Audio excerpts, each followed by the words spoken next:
My parents took me on a dream vacation and never came back.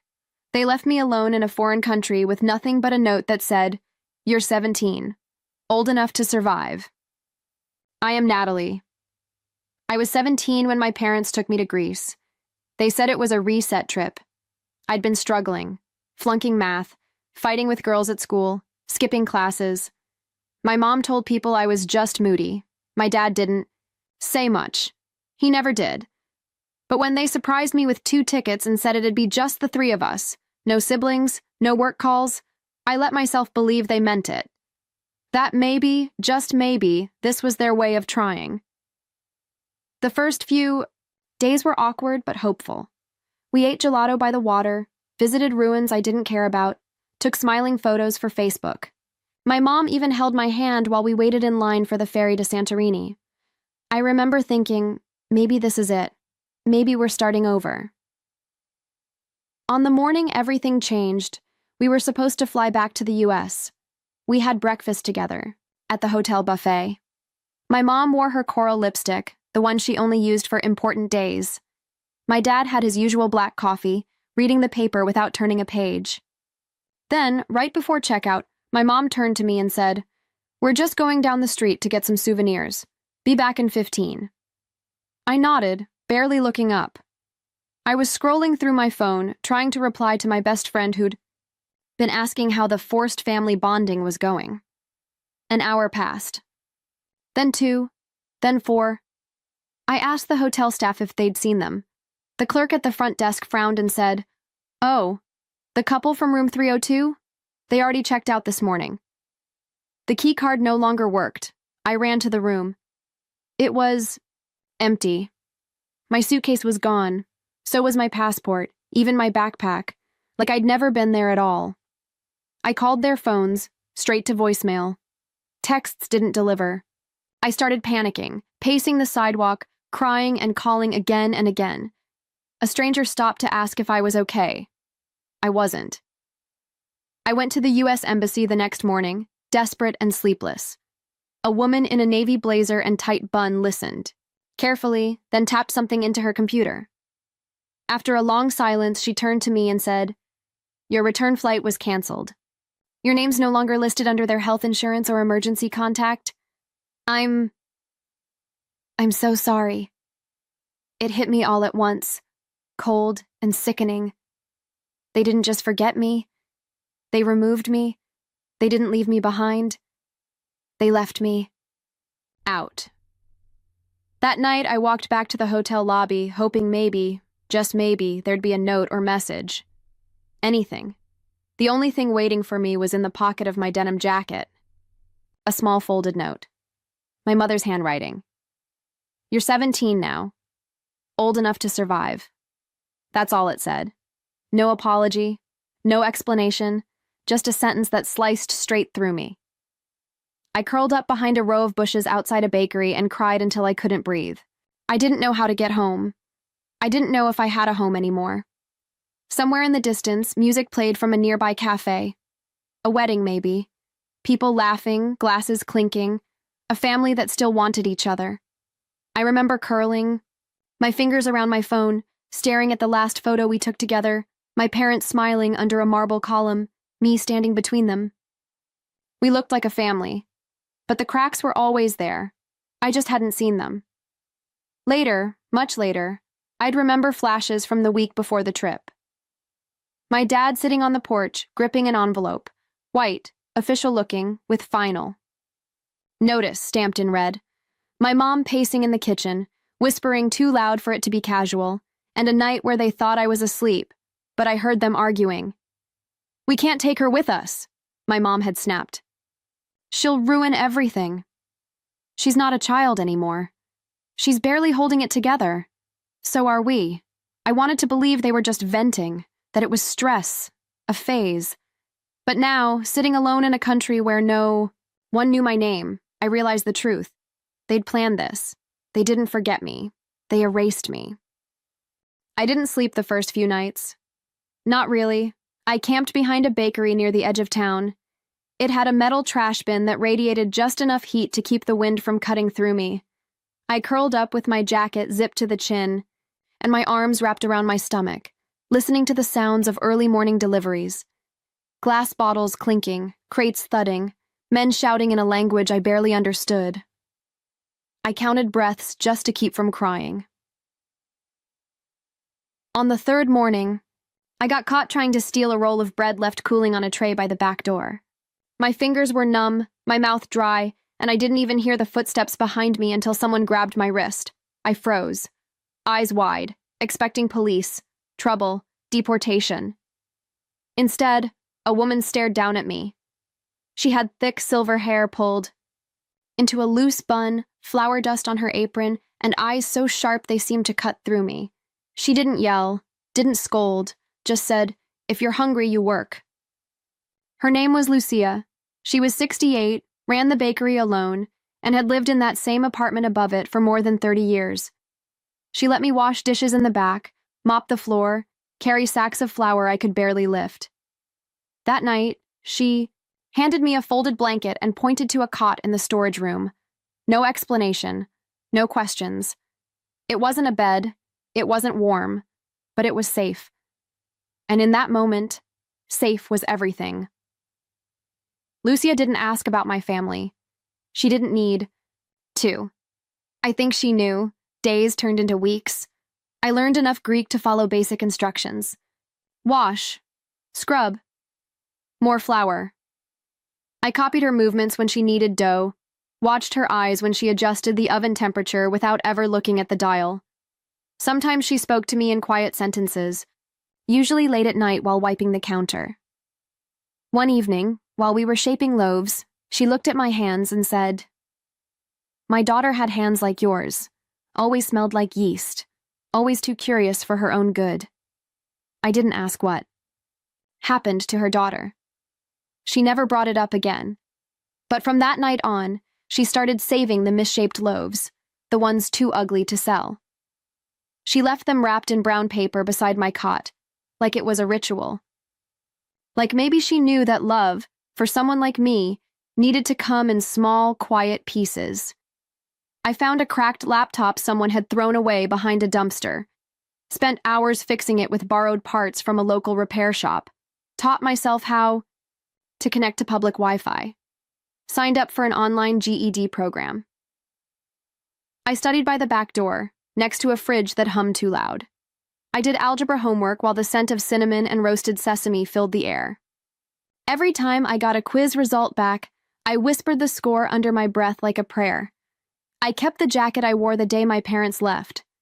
Not because I wanted to, but because the note was still in the pocket. The one that said, "You're 17, old enough to survive." Some nights, I'd unfold it just to prove that I was surviving, that I was still here, that their words hadn't broken me.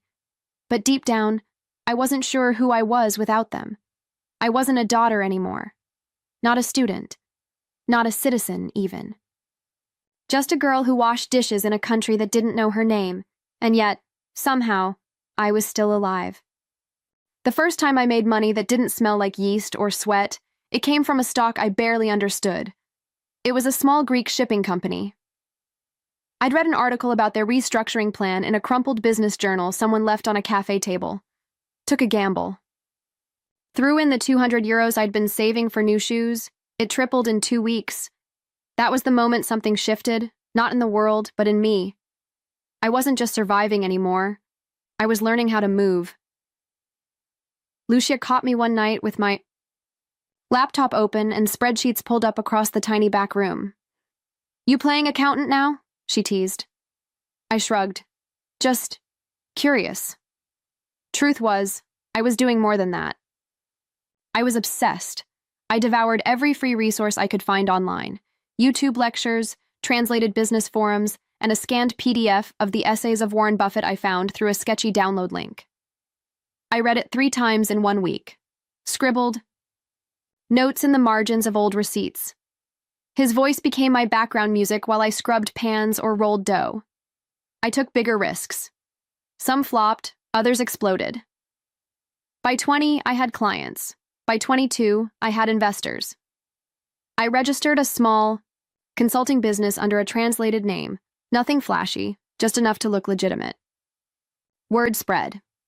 I helped local vendors optimize supply chains, advised travelers on digital investments, and even created a short course for other undocumented young people looking to build income streams online.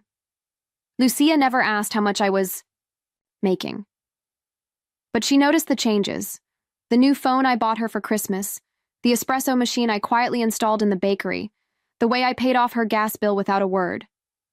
One afternoon, she looked at me and said, "You walk different. Now, less like you're waiting for something to fall on your head."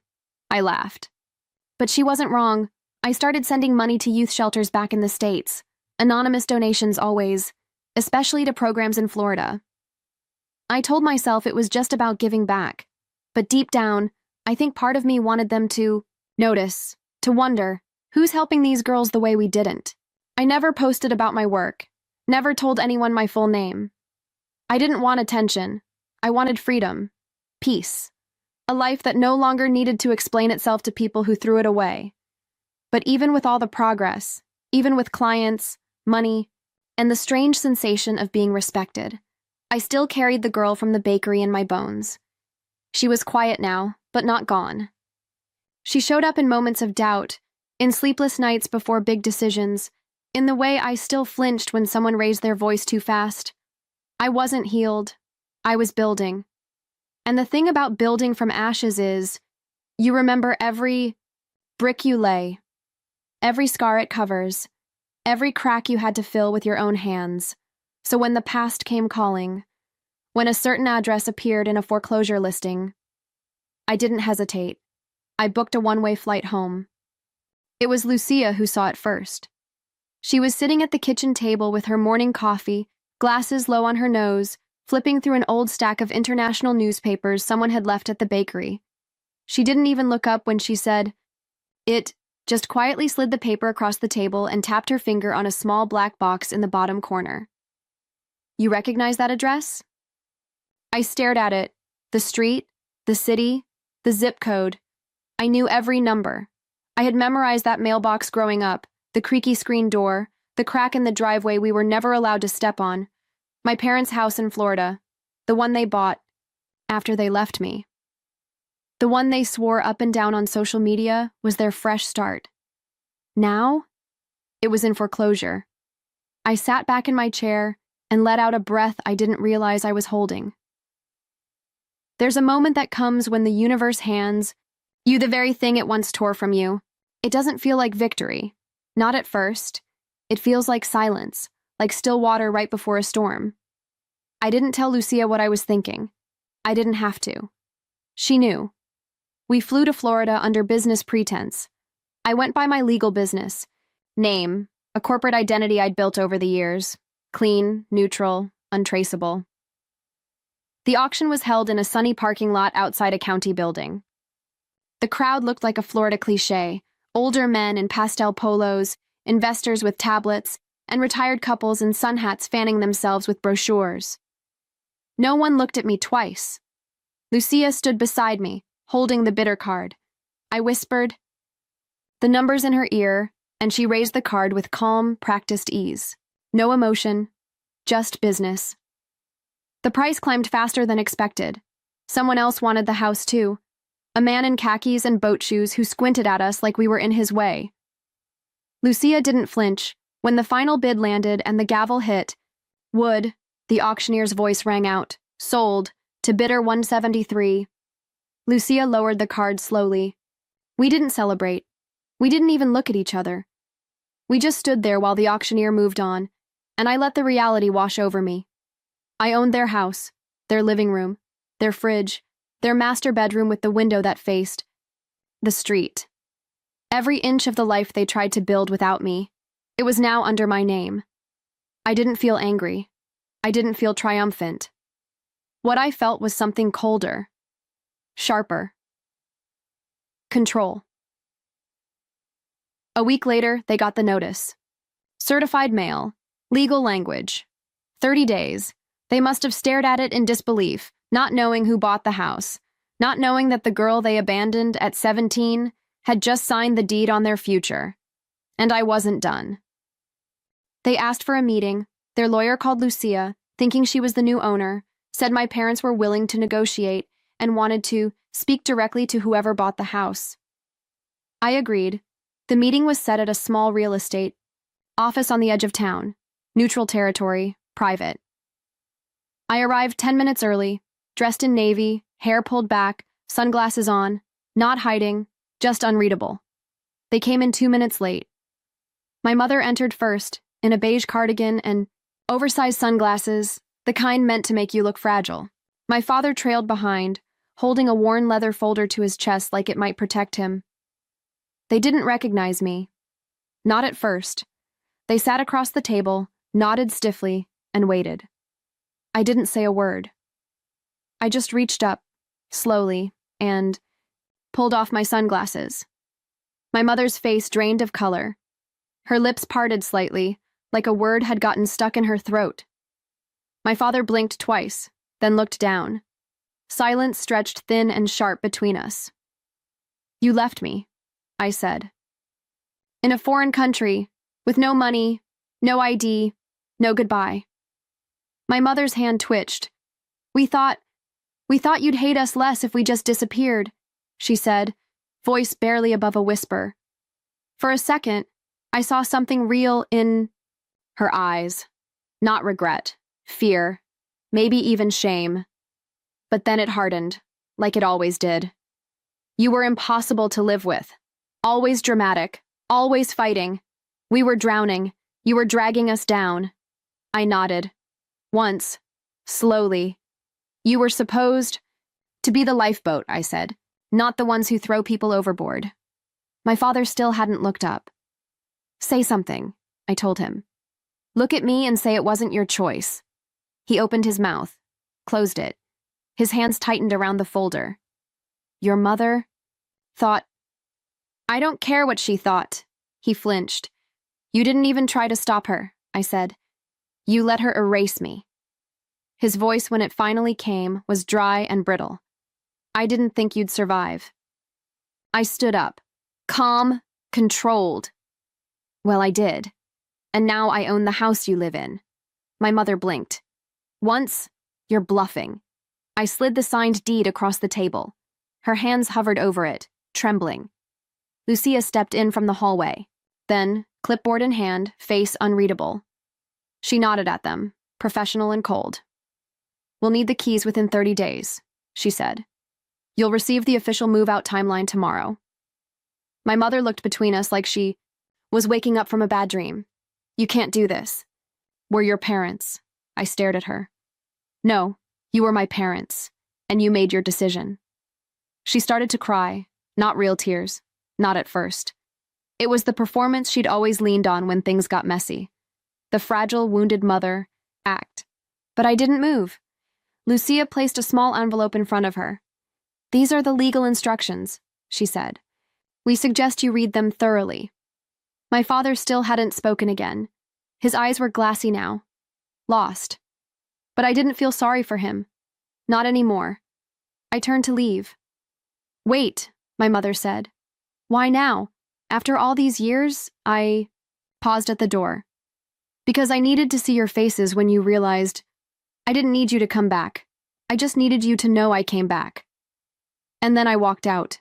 They posted about me online, called me a liar, said I was brainwashed, said I showed up out of nowhere, heartless and vindictive, and stole their home. I didn't respond. Lucia asked if I'd seen the posts. I had. "Let them talk," I told her. "I'm too busy building something real." We converted the house within 4 months. The yellow siding got a fresh coat of paint. The cracked tile in the kitchen was replaced with soft oak laminate. We tore down the old Live, Laugh, Love signs and replaced them with shelves of books, framed photographs, and soft blankets folded on every chair. We turned their master bedroom into a shared dorm space. 2 bunk beds, new mattresses, lavender, pillows. A lockbox for every girl to store her own things.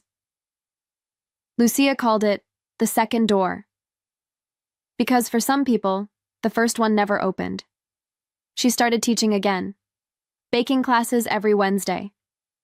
Her students were girls like me, too young to be alone, too old to be anyone's responsibility. She taught them how to knead dough, how to trust their own hands, how to fail without quitting. We hosted our first open house in spring, 6 girls. Showed up that week. 2 were silent. 1 wouldn't make eye contact. Another cried when we gave her clean socks. Lucia just smiled and said, "Let them breathe. The rest comes later." That night, I stood in what used to be my parents' backyard. The air smelled like warm sugar and lemon soap. The porch light was soft and golden. Inside, someone was playing music through a cracked phone speaker. Laughter drifted out the window. Real laughter, loud, unapologetic. Lucia stepped beside me, holding a mug of tea. "Still feel like you don't have a home?" she asked. I looked around. I saw light in every window. Shoes by the door. A girl brushing her hair in the hallway mirror. Another curled up on the couch, finally asleep, and I knew. "This isn't just a home," I said. "It's where we all begin again. If you think this is wild so far, just wait until you hear what I said when they begged me for mercy." Hit subscribe, turn on the bell, and let's dive into this story of betrayal, survival, and the comeback they never saw coming.